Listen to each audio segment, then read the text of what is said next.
अब आगे। तमाचे की गूंज इतनी तेज थी कि वहां खड़े सभी लोगों के कान तक पहुंची थी और सब अपना मुंह खोले सामने देख रहे थे। वैदेही के थप्पड़ मारते ही रुद्राय का सर एक तरफ झुक गया और उसकी आंखें गुस्से से लाल और चेहरा एकदम से तमतमा गया। रुद्राय ने अपना सर उठाकर सामने देखा तो उसकी आंखों का गुस्सा और भी ज्यादा बढ़ गया। सामने वैदेही गुस्से से रुद्राय को ही घूर कर देख रही थी। वैदेही ने अपने हाथ में पकड़ी हुई सोफे को अनिरुद्ध जी के सर पर पहनाया और पूछा, सर आप ठीक तो है ना? अनिरुद्ध जी कुछ बोल पाते उससे पहले ही रुद्राय ने वैदेही का हाथ पकड़ा। वैदेही ने अपना हाथ तुरंत कर कहा, हमारा हाथ पकड़ने की कोशिश भी मत करना, वरना दूसरा थप्पड़ मारने में हमें जरा भी शर्मिंदगी महसूस नहीं होगी। रुद्राय ने गुस्से से उसे घूरते हुए अपने दांत पीस कर कहा, तुम्हारी हिम्मत कैसे हुई हम पर हाथ उठाने की? तुम। उसने इतना कहा ही था कि वैदेही ने तेज आवाज में कहा, बस अब एक और लफ्ज़ नहीं, और हिम्मत की बात आप हमसे ना ही करें, क्योंकि कोई भी सही काम करने के लिए हमें हिम्मत की ज़रूरत नहीं पड़ती। और आपकी हिम्मत कैसे हुई किसी के सर से उसकी इज्जत उतारने की? क्या एक राजपूत होकर आपको इतना भी नहीं पता कि एक आदमी के सर पर एक साफा, सिर्फ एक साफा नहीं बल्कि उसकी इज्जत होती है? उसने आगे कहा, हाँ मानती हूँ कि रिद्धि की गलती है, वो शादी से भाग गई, उसने आप सबका सर झुका दिया या यूँ कहे कि आपकी बेइज्जती की है, पर इसका ये मतलब नहीं कि रिद्धि की गलती की सज़ा उसके परिवार को मिलेगी, और वो भी इस तरह। और अगर कहा जाए तो पूरी गलती तो रिद्धि की भी नहीं थी। क्यों, सही कहा ना हमने कुंवर साहब? वैदेही की बात सुनकर रुद्राय ने कहा, ये क्या बकवास कर रही हो? रुद्राय की बात पर वैदेही ने कहा, बकवास हम कर रहे हैं? क्या रिद्धि ने आपको नहीं बताया था कि वो किसी और से प्यार करती हैं? क्या आपने उसे ये सब भूल जाने के लिए नहीं कहा था? और सबसे बड़ी बात, अगर वो भूल भी जाती तो क्या आप उससे प्यार करते, या फिर ये शादी आपके लिए सिर्फ एक फर्ज है? फिर उसने सबको देखते हुए कहा, रिद्धि ने तो सबको समझाने की कोशिश की, पर किसी ने उसकी बात नहीं सुनी, और बिना प्यार के इस रिश्ते में कैसे रह पाती वो जिंदगी भर? इसलिए उसने ये कदम उठाया। वैदेही की बात सुनकर रुद्राय का पारा चढ़ चुका था। वो गुस्से से लाल आंखों से वैदेही को देख रहा था। वैदेही ने अपना हाथ जोड़कर हुकुम साहब और बाकी सबकी तरफ देखा और कहा, हम आपसे हाथ जोड़ते हैं, आप सब यहाँ से वापस चले जाइए, अब यहाँ कोई शादी नहीं होगी। वैदेही के बोलने पर रुद्राय उसकी तरफ जाने को हुआ कि कुमसा ने उसे रोककर उसके हाथ को दबाते हुए कहा, नहीं रुद्राय, बस करिए तमाशा और चलिए यहाँ से। ये बोलकर उन्होंने सभी को चलने का इशारा किया और खुद वहाँ से चले गए। वहीं धीरे धीरे करके सभी लोग वहाँ से जाने लगे। कुमला निशान ने कुछ पल तक वैदेही को देखा, जिसके बाद वो भी चली गई। वहीं रुद्राय ने वैदेही को देखकर अपने मन में कहा, हम पर हाथ उठाकर बहुत बड़ी गलती कर दी तुमने, इसका अंजाम बहुत बुरा होगा। अब तुम देखती जाओगे हम तुम्हारे साथ क्या करते हैं। ये बोल वो भी तेज कदमों से वहाँ से निकल गया। वही अनिरुद्ध जी शर्मिंदगी से वहाँ अपना सर झुकाए सबके बीच खड़े थे। वैदेही ने अनिरुद्ध जी के पास आकर उनकी आंखों से आंसू पोंछते हुए कहा, सर हमें लगता है आपको आराम करना चाहिए, आप चलिए कमरे में और आराम कीजिए। ये बोलकर वैदेही उन्हें उनके कमरे में ले गई। उनके पास कमरे में ले जाकर उन्हें बेड पर बैठाया और बगल में रखे पानी के जग से पानी लेकर पिलाया।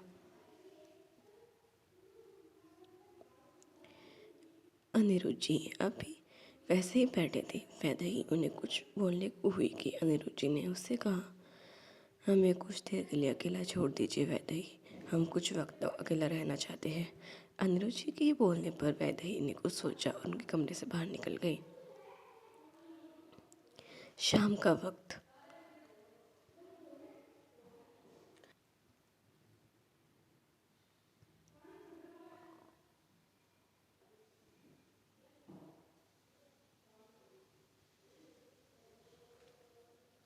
वैदेही अपने कमरे के सोफे पर बैठी लैपटॉप से में कुछ काम कर रही थी। विधि और मंजरी जी उसके पास आकर बैठी। वैदेही ने जब उन दोनों को खुद के पास बैठे देखा तो लैपटॉप साइड करके उन दोनों की तरफ देख बोली, कहिए क्या पूछना चाहती हैं आप दोनों। वैदेही की बात पर विधि और मंजरी जी ने एक दूसरे को देखा और फिर वैदेही की तरफ देख कर कहा, एक साथ कहा, आपको कैसे पता हम आपसे कुछ पूछना चाहते हैं। उन दोनों की बात पर वैदेही ने मुस्कुराते हुए कहा, बचपन से आप दोनों को जानते हैं, ऐसी शक्ल लेकर तभी आते हैं आप लोग जब आपको कुछ पूछना होता है तो पूछिए जो पूछना हो। वैदेही की बात पर विधि ने कहा, क्या आपको पता था कि दीदी शादी से भागने वाली है। विधि के ये पूछने पर वैदेही ने कहा, नहीं, हमें कुछ भी अंदाज़ा नहीं था, हमारे लिए भी ये इतना ही शॉकिंग था जितना कि आप लोगों के लिए था।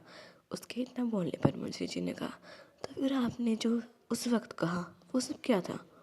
मंजरी जी की बात पर वैदेही ने कहा, दरअसल रिधि ने हमें एक दिन पहले ही बताया था कि वो कुंवर साहब से प्यार नहीं करती और ना ही कुंवर साहब उससे प्यार करती हैं। उसने जब किसी और से प्यार करने की बात कुंवर साहब से कही तो उन्होंने सब भूल जाने को कहा। बस रिधि ने हमें यही बताया था। पहले तो हमें ये शक हुआ था कि शायद रिधि कोई ऐसा कदम उठा सकती है, पर रिधि ने हमें भरोसा दिलाया था कि वो अपने परिवार का सर कभी शर्म से नहीं झुकने देगी। बस यही सोच हमारा शक दूर हुआ था, पर जिसका डर था वही हुआ। हम कभी सोच भी नहीं सकते थे कि रिधि ऐसा कुछ भी कर सकती है। फिर वैदेही को सोचते हुए आगे बोली, वैसे हमारे हिसाब से अच्छा ही हुआ कि रिधि भाग गई, वरना पता नहीं कैसे रह पाती ऐसे जंगली और घमंडी इंसान के साथ जिसके लिए उसका गुरूर ही सब कुछ है। वैदेही की बात सुन मंजरी जी थोड़ी परेशानी में आ गई। मंजरी जी वैदेही के थोड़े और पास आकर बैठी और फिर उससे बोली, वैदेही, हम मानते हैं कि आज आपने जो कुछ भी किया वो सही था, और तो और हर लड़की हर औरत को आपके जैसा ही निडर होना चाहिए, जो ना गलत कर सके और ना ही किसी और के साथ गलत होता बर्दाश्त कर सके। पर ना जाने क्यों हमें इस बार काफ़ी डर सा लग रहा है। मंजरी जी की बात पर वैदेही ने कहा, डर? पर वो क्यों मासी, और वैसे भी हमने तो कोई ऐसा काम नहीं किया जिससे आपको या हमें डरना पड़े, और हम हमारी जगह पर गलत नहीं थे। वैदेही के कहने पर मंजरी जी ने कहा, हमें पता है कि आप गलत नहीं थी वैदेही, पर आपने जिसे थप्पड़ मारा है वो कोई आम इंसान नहीं है, राजस्थान की कुंवर सा है, कुंवर के बेटे हैं वो। और तो और आपकी खुद की इतनी पहचान है कि वो किसी दूसरी पहचान का मोहताज नहीं है। आपने उन पर हाथ उठाकर कहीं अपने लिए परेशानी ना मोल ले ली हो। हमें काफ़ी डर सा लग रहा है।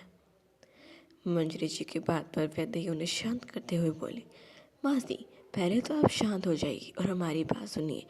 हमें अपने किए पर कोई पछतावा नहीं है। वो होंगे कहीं के शहजादे, पर हम उनसे नहीं डरते। ये बोल वो उठी और वहाँ से अपने कमरे में चली गई। उसके जाते ही विधि ने मंजरी जी से कहा, माँ, आप क्यों बेवजह परेशान हो रही है, जानती है ना वो आपकी ही बेटी है, उसने कर दिया जो करना था और अब वो किसी की भी नहीं सुनेगी। मंजरी जी ने अपने मन में कहा, हमें इसी बात का डर है कि कहीं हमारे बच्चे के अतीत का साया उसके आज पर ना पड़े। बहुत मुश्किल से निकली है हमारी बच्ची अपनी मुश्किलों से, कहीं उसका राज सबके सामने आ ना जाए और वो एक बार फिर से दुश्मनों से ना गिर जाए।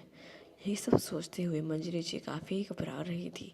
उन्हें एक अजीब सा डर अपने अंदर जकड़ा हुआ महसूस हुआ, इससे वो चाह कर भी नहीं निकल पा रही थी। वहीं दूसरी तरफ कुमसा अपने फार्म हाउस में थे। इस वक्त पूरा परिवार हॉल में ही मौजूद था, सिर्फ रुद्राय को छोड़कर। रुद्राय अपने कमरे में मौजूद था और कुमसा हॉल में अपने हाथ पीछे बांधे हुए टहल रहे थे। उनके दिमाग में इस वक्त बहुत कुछ चल रहा था। वहीं हुक्मरानी साहब भी इस वक्त बहुत ही ज़्यादा गहरी सोच में डूबी हुई थी।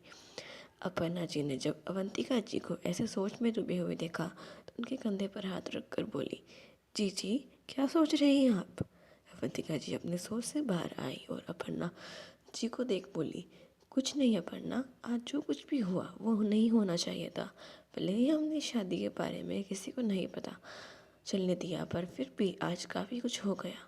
हम तो समझ नहीं पा रहे हैं कि रुद्र को हम कैसे संभालेंगे। आज उन्होंने जिस तरह से बर्ताव किया उसके बाद तो हमें उनके लिए चिंता सी हो रही है।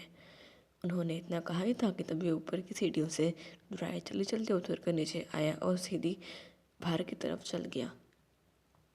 रुद्राय का ये प्रताप देख अवंतिका जी ने उसे रोकने के लिए आगे बढ़ी, पर इससे पहले कि वो रुद्राय को रोक पाती है, कुमसा ने उनका हाथ पकड़कर उन्हें रोक दिया। कुमसा के ऐसा करने पर अवंतिका जी ने मुड़कर उनकी तरफ देखा तो कुमसा ने कहा, उन्हें कुछ वक्त के लिए अकेला छोड़ दीजिए।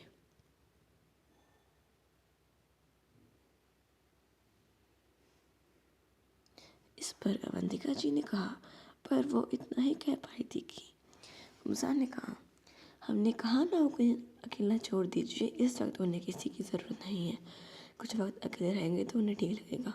फिर वो सबकी तरफ देखकर बोले, आप सब भी चलने की तैयारी कीजिए, कल सुबह ही हम सबको वापस राजस्थान जाएंगे।